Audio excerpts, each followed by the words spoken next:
오늘 이 밤에 우리 함께 하나님 말씀 나누도록 하겠습니다. 여호수아 1장 20장 1절부터 9절까지 말씀입니다.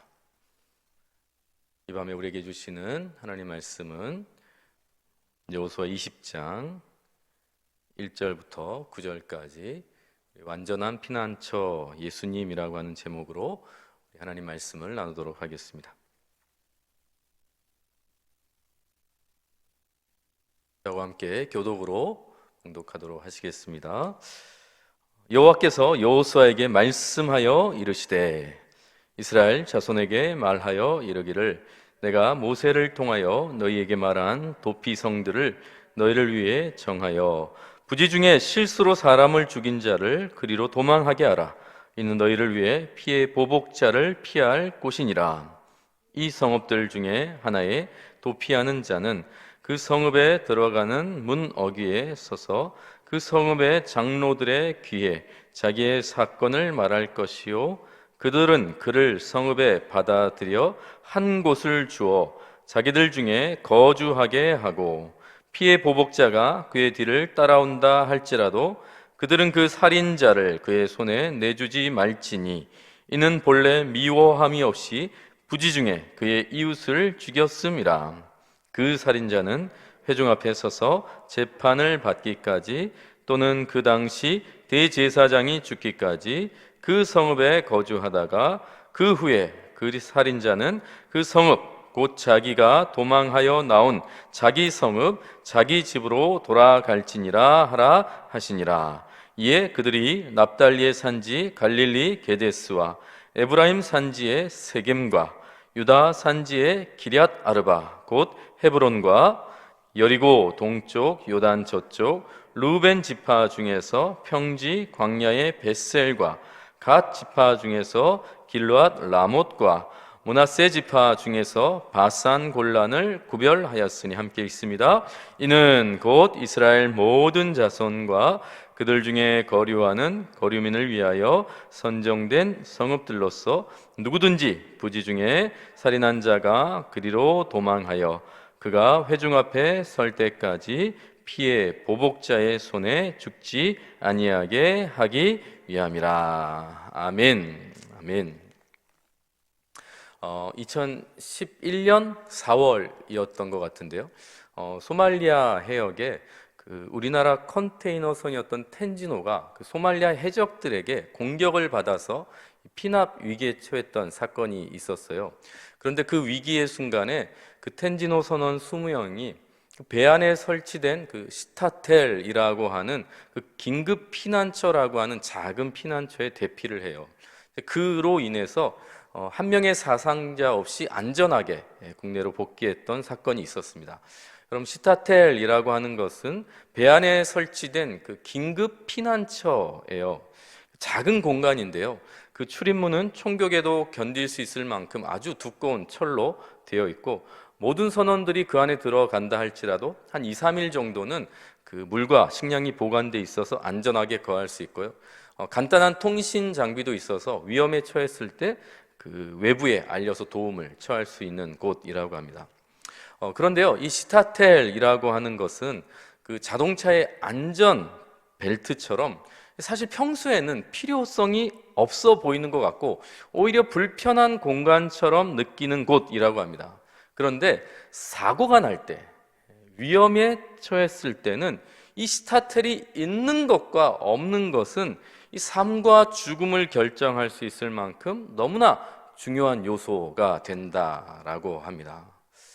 오늘 이 밤에 기도하러 모인 성도들 그리고 또 화면 앞에 서신 성도님들, 여러분 우리는 바다 같은 세상을 살아요. 멀리서 보면 한없이 평온해 보이고 별일 없어 보이고 안전한 것 같지만 가까이 가면 갈수록 알면 할수록 끝없는 그 파도와 또 헤아릴 수 없는 그 태풍이 요동치는 인생, 그 인생을 우리가 살아가고 있다라고 하는 것이죠.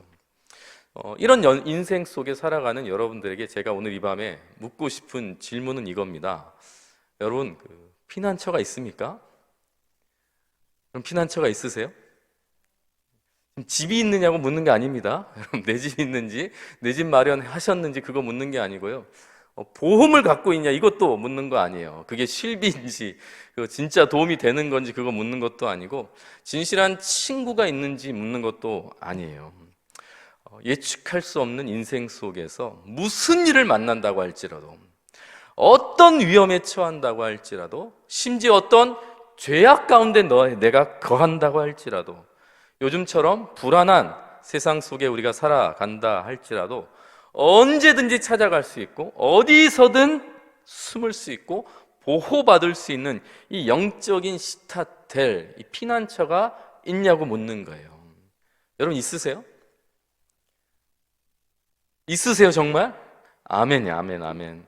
우리 살아가는 동부교회 성도들은 다 있는 줄 믿습니다. 누구세요? 나의 주, 나의 하나님, 예수 그리스도인 줄 믿습니다.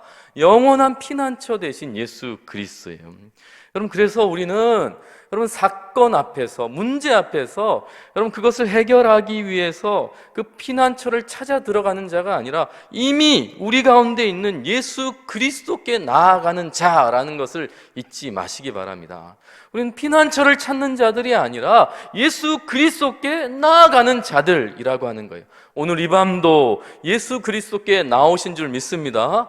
예수 그리스도 바라보는 거예요.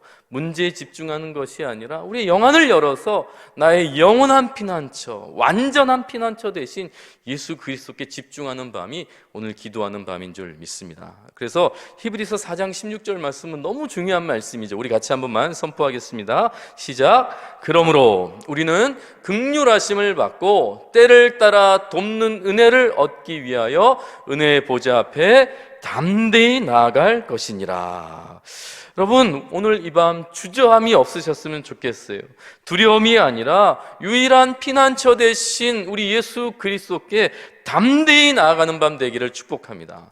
이런 마음으로 오늘 말씀을 좀 같이 살펴보았으면 좋겠어요.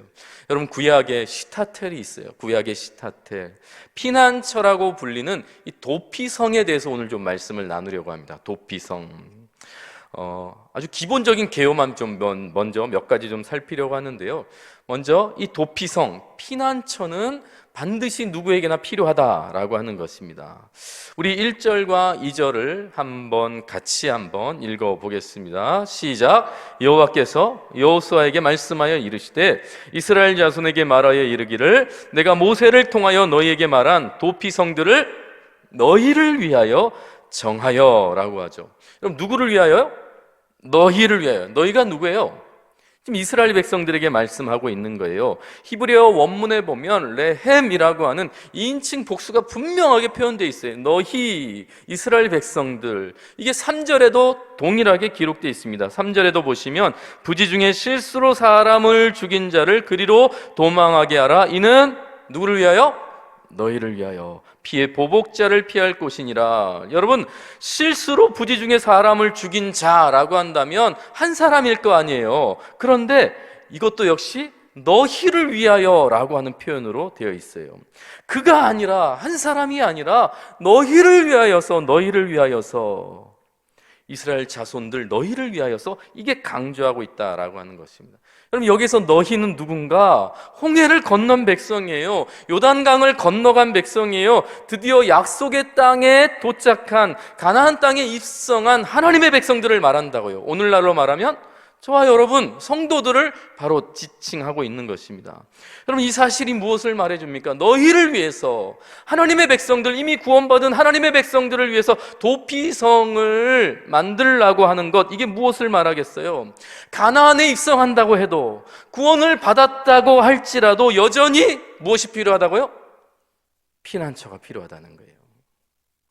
여러분, 약속의 땅은 모든 문제로부터 자유한 게 아니에요. 그 땅에서도 여전히 우리는 문제 앞에 서야 된다고요. 그래서 피난처가 필요하다라는 것입니다.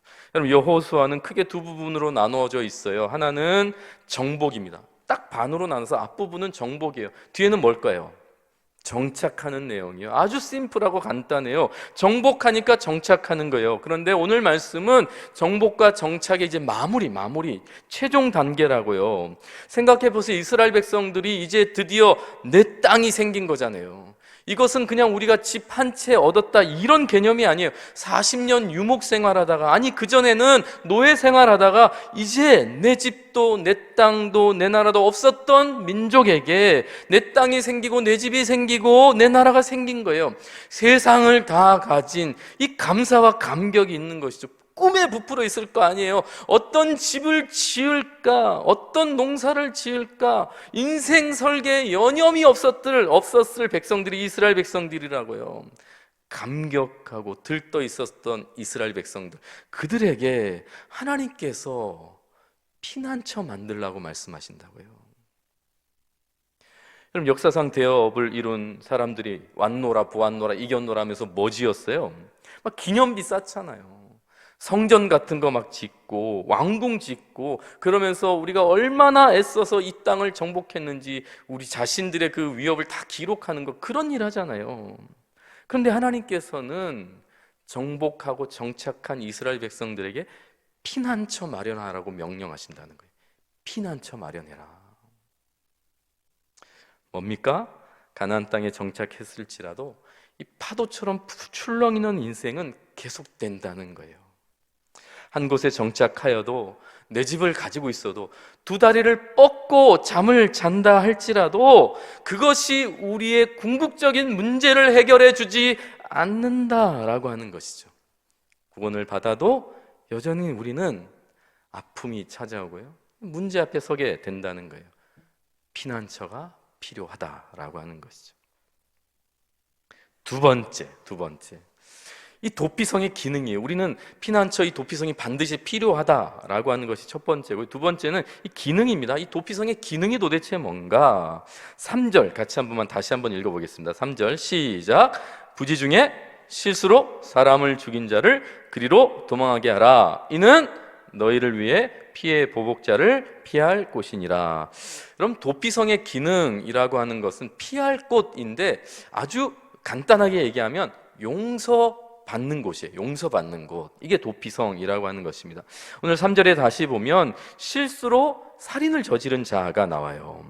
그리고 피해 보복자라고 하는 사람이 나오죠. 이게 무슨 말이냐면 그 당시 처벌법을 설명해 주는 것입니다. 신명기 19장에 보면, 여러분 동해보복법이라고 하는 것을 들어보셨어요? 동해보복법 19장 21절이에요. 19장 21절 제가 읽어드릴게요.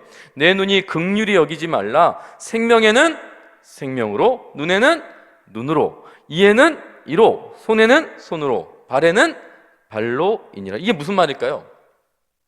동해보복, 받은 대로 그대로 갚아줘야 된다는 거예요. 이게 그때 당시 법이었어요. 만약에 제가 욕을 먹었어, 그러면 어떻게 하면 돼요? 아주 시원하게 똑같이 욕해드리면 되는 거예요. 여러분, 살인을 저질렀어요. 내가 살인을 우리 가족이나 당했어요. 그러면 어떻게 해야 된다는 거예요? 법이 똑같이 사형에 처해지는 거예요. 이게 동해보복이라고 하는 것입니다. 이게 동해보복인데, 특별히 이 살인죄에 대해서 동해보복을 담당하는 사람이 있었는데, 그 사람이 바로 피해보복자라고 하는 사람이에요.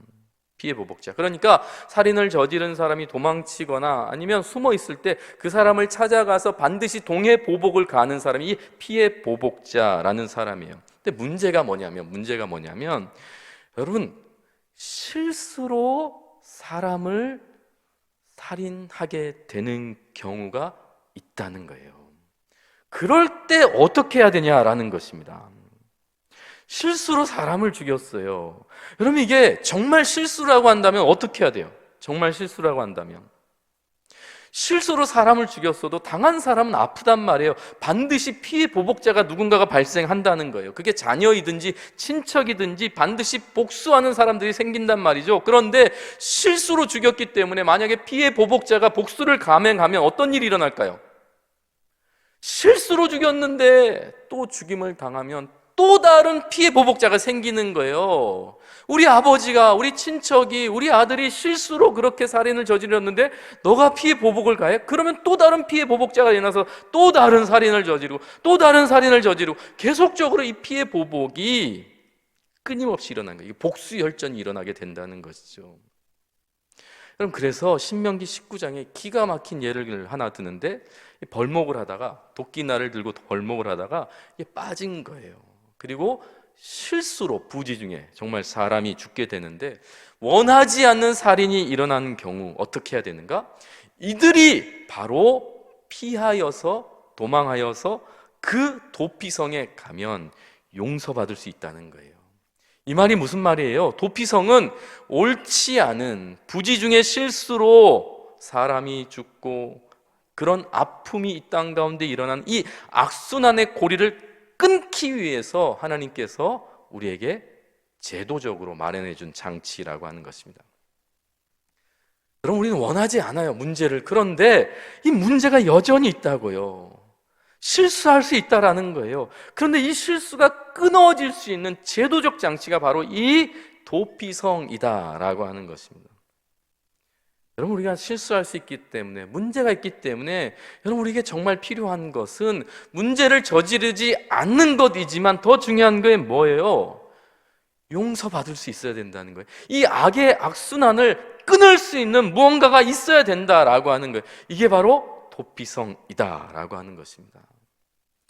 여러분, 예수님께서 누가복음 17장 4절에 이런 말씀을 하세요. 같이 한번 읽어볼까요? 시작. 만일 하루에 7번이라도 내게 죄를 짓고 7번 내게 돌아와 내게 회개하노라 하거든 너는 용서하라. 여러분, 문제보다 더 중요한 게 뭐예요? 용서. 무슨 일을 했는가, 무슨 잘못을 저질렀는가, 그것보다 어쩌면 우리는 이 땅을 살면서 우리에게 정말 필요한 것은 용서받을 수 있는가, 우리가 숨을 수 있는가, 피할 피난처가 있는가, 이게 더 중요하다라고 하는 거예요. 부부도 마찬가지죠. 직장 생활할 때도 마찬가지예요. 시어머니 며느리 관계도 마찬가지잖아요.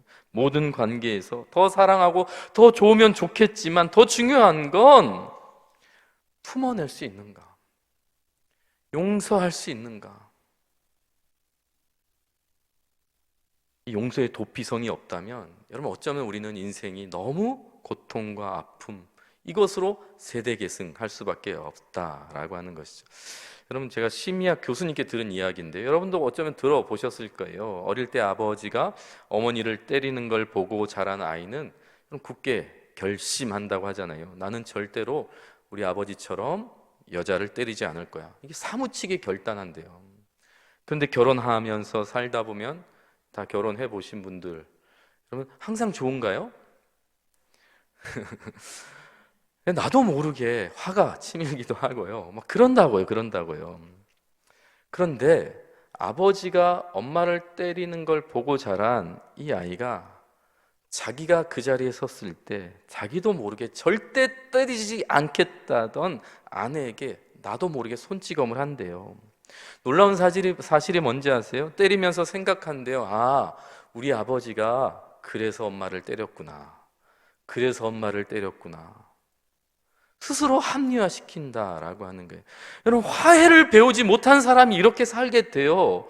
용서를 받아본 적이 없고, 여러분, 한 번도 피할 곳을 경험해 본 적이 없는 사람들은 이 죄악의 악순환 통해서 끊임없이 살아가게 된다라고 하는 것이에요. 그래서 우리는 도피성이 필요하다는 거예요. 우리의 삶의 현장마다 이 죄악의 고리를 끊어낼 수 있는 용서의 도피성이 필요한 존재가 저와 여러분이라는 것입니다. 그런데 이게 두 번째 기능이고요. 세 번째, 더 중요한 게 있어. 더 중요한 게. 그런데요, 이 도피성은 사실 불완전하다라는 것입니다. 구약의 시타텔, 피난처, 이 도피성이 불완전하다라고 하는 것입니다. 그럼 도피성이 우리가 읽은 말씀에 보면 정확하게 그 요단강을 기점으로 해가지고 요단강 동편에 3개, 그리고 요단강 서편에 3개, 이렇게 6개가 딱 설치되어 있어요. 그럼 갈릴리 게데스, 세겜, 헤브론, 동편에 바산 골란, 길르앗, 라못, 베셀, 이렇게 3개가 이스라엘 지도에 보면요, 이 부항을 뜬 것처럼 이 딱 땅에 6개가 거의 정확하게 일정하게 정갈하게 배치되어 있어요. 위치가 너무 절묘해서 얼만큼 절묘하냐면 이스라엘 전역에서 하루길 안에 어디든지 도피성에 도달할 수 있다라고 합니다. 그렇게 정갈하게 정확하게 설치되어 있어요. 위치도 보면 흥미로워요. 7절과 8절에 보면 이에 그들이 납달리의 산지라고 표현하고 있잖아요. 갈릴리 게데스와 에브라임 산지, 세겜과 유다 산지. 그리고 8절에 보면 여리고 동쪽 요단 저쪽 루벤 지파 중에서 평지, 광야 이렇게 되어 있어요. 여러분 6개의 도피성이 산지에 위치하고 있고 또 광야, 평지에 위치하고 있는 거예요. 고도가 높은 지형에 그리고 장애물이 없는 평지에 자리하고 있다는 거예요. 무슨 말이겠어요?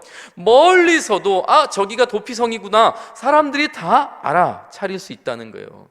피할 곳이 필요한 사람들이 언제든지 어디서든지 찾아갈 수 있는 곳, 이게 도피성의 위치고 그리고 그 자리라고 하는 것입니다. 뿐만 아니라 이 도피성을 관리하는 레위인들이 있었는데 이 성읍으로 오는 표지판을 세웠다고 해요. 그래서 이 성읍으로 들어오는 길이 혹시 그 사람들이 못 찾아오지 않도록 표지판을 세워서 꾸준히 관리하고 정비했다라고 하는 것입니다. 완벽해 보이죠. 그런데 이 완벽해 보이는 이 도피성, 구약의 도피성이 사실은 그렇지 않다라고 하는 거예요. 첫 번째, 왜 불완전하냐면 이게 부지 중에 죄인들만 들어갈 수 있어요. 여러분 20장 3절 같이 한번 읽어봅시다. 시작. 부지 중에 실수로 사람을 죽인 자를 그리로 도망하게 하라. 이는 너희를 위해 피해 보복자를 피할 곳이니라. 여러분 우리가 3절에 보듯이 과실치사, 부지 중에 실수로 살해한 자만 보호받는 곳이 이 도피성이었다라고 하는 것입니다. 여러분 시타텔이라고 하는 것이 아무리 좋아도 사실 세월호 같은 사건이 일어나면 그거 아무 소용이 없는 거잖아요. 여러분 어느 순간에만 보호할 뿐이지 모든 상황에 완전히 보호할 수 없다라고 하는 거예요. 여러분 도피성도 비슷해요. 완전하지 않아요. 실수한 죄인만 그곳에서 보호받을 수 있었다라고 하는 것입니다.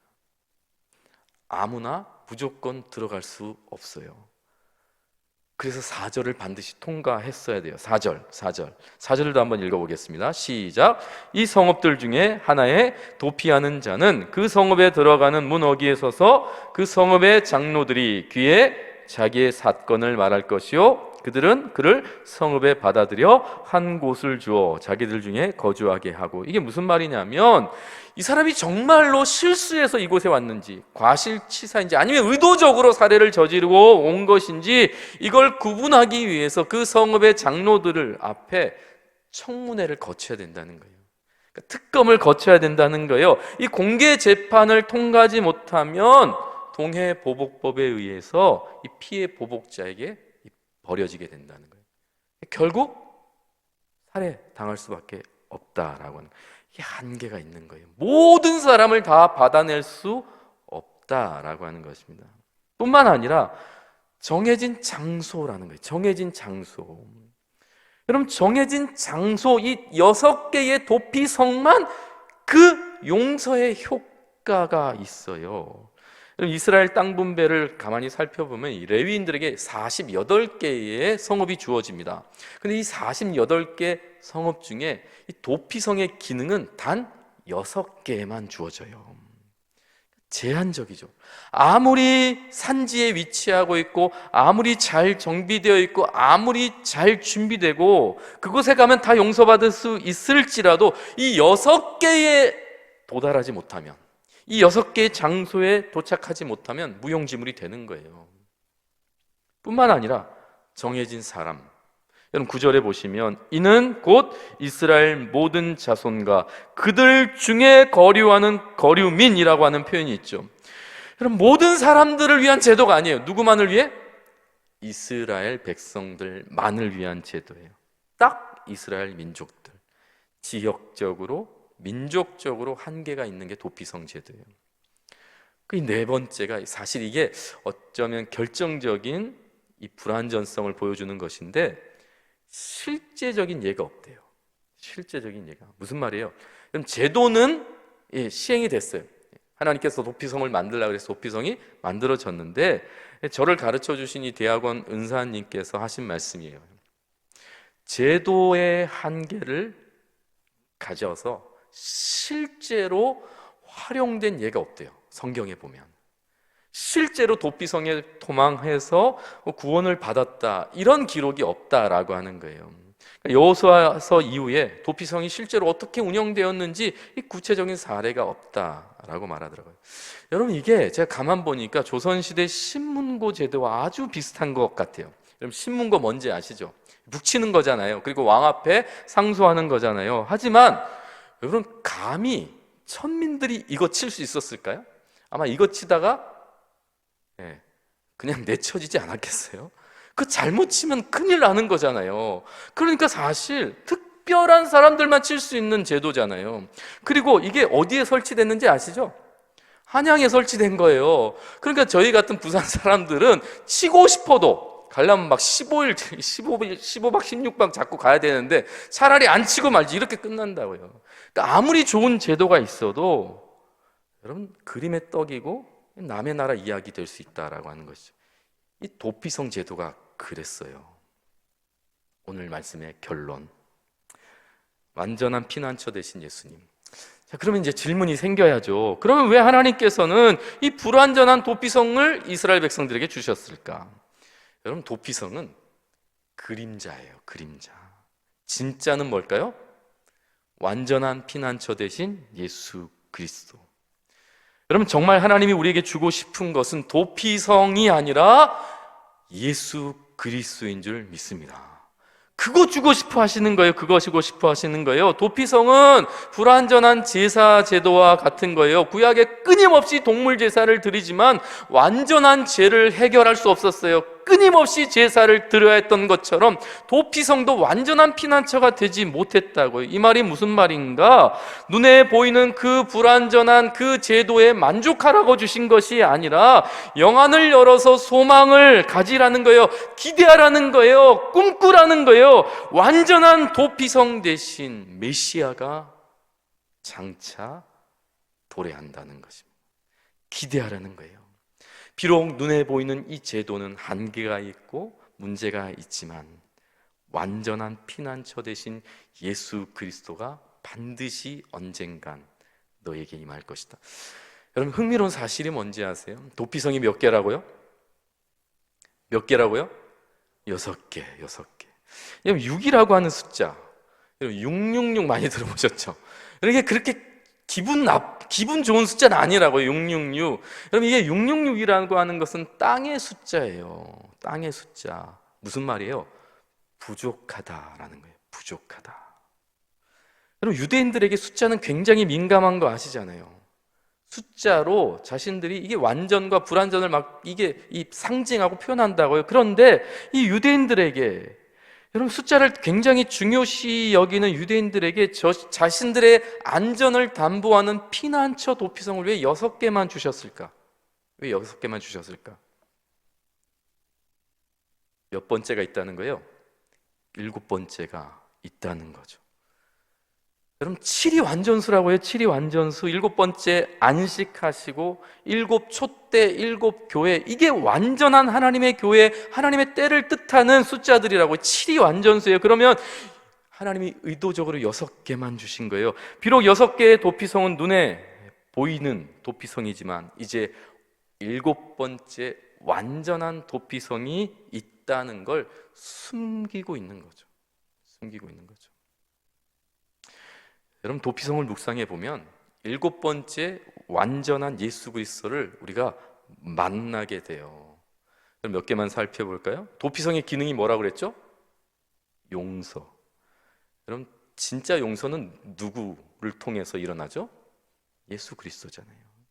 여러분, 반드시 정해진 곳으로만 가야 한대요. 그곳에서만 용서를 받을 수 있대요. 보호받을 수 있대요. 그럼 예수 그리스도 상징하잖아요. 내가 곧 길이요 진리요 생명이니 나로 말미암지 않고는 아버지께로 나아갈 자가 없다. 그럼 도피성의 실체는 예수 그리스도인 줄 믿습니다. 더 놀라운 사실은 6절에 있어요. 6절. 같이 한번 읽을까요? 시작. 그 살인자는 회중 앞에 서서 재판을 받기까지 또는 그 당시 대제사장이 죽기까지 그 성읍에 거주하다가 그 후에 그 살인자는 그 성읍 곧 자기가 도망하여 나온 자기 성읍 자기 집으로 돌아갈지니라 하라 하시니라.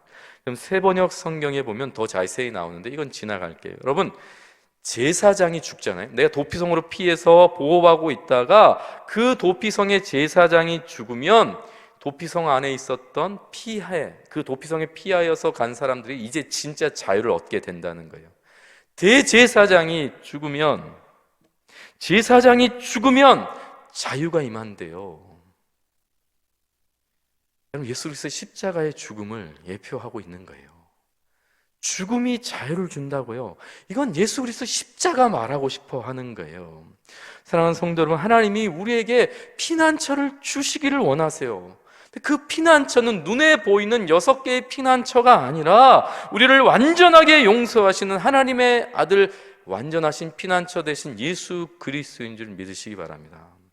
그래서 우리가 이 말씀을 다시 붙들고 오늘 이 밤에 기도해야 되는 거예요. 그러므로 우리는 긍휼하심을 받고 때를 따라 돕는 은혜를 얻기 위하여 은혜의 보좌 앞에 담대히 나아가는 거예요. 두 가지죠. 하나는 우리는 항상 은혜가 필요한 존재라고 하는 것을 말하는 거예요.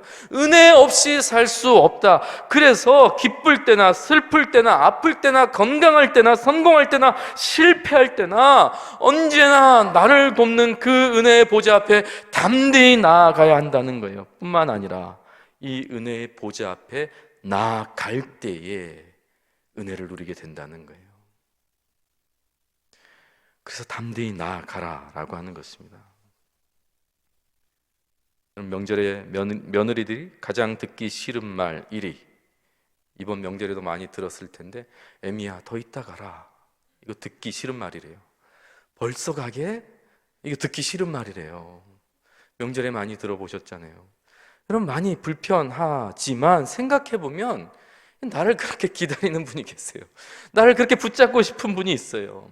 그리고 명절 때마다 그래도 갈 곳이 있다고요.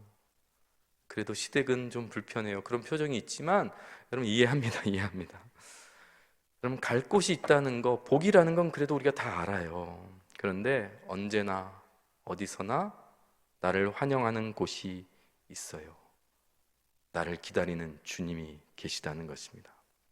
어떤 죄를 가지고도 나아갈 수 있고, 어떤 문제를 가지고도 나아갈 수 있고, 어떤 상처를 가지고도 나아갈 수 있는 우리 예수 그리스도.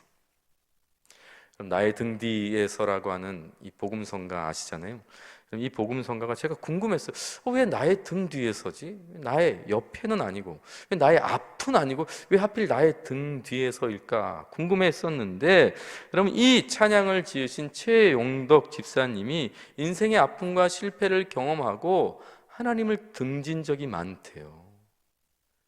하나님을 떠난 거. 그런데 그분 마음속에는 하나님이 나를 떠났다라고 항상 생각하고 의심하며 살았다라고 해요. 그런데 어느 날 새벽에 주님께서 강력하게 마음속에 음성으로 찾아오신 게, 네가 나를 등지고 떠나가는 그 순간에도 나는 단 한 번도 너를 떠나지 않았다.